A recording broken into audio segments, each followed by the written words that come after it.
Your mind processes 70,000 thoughts per day, most of them automatically. But what if you could install a filter that only lets in the thoughts that serve you? You can. You've learned to observe thoughts and name emotions. Now we'll go upstream, controlling what enters your mind in the first place. This is where you become the gatekeeper of your consciousness.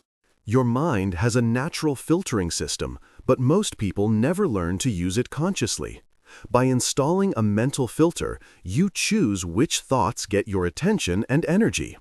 Before engaging with any thought, ask these 3 questions. 1. Is this thought useful? 2. Is this thought true? 3. Does this thought serve my goals? Only thoughts that pass all 3 deserve your attention. Think of a recent worry or concern. Now run it through the filter. Is it useful? Is it definitely true? Does it serve your goals? Notice how many thoughts fail this test. Let them go.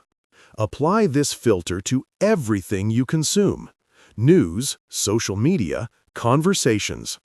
Ask, does this information serve me? If not, consciously choose to disengage. You control what enters your mind. Now you have 3 powerful tools: observe thoughts without absorbing them, name emotions to tame them, and filter what enters your mind. This is your mental defense system. Practice the 3-question filter today. Subscribe for Episode 4, Strategic Disengagement, where you'll learn which mental battles are worth fighting. Your mind is becoming your fortress.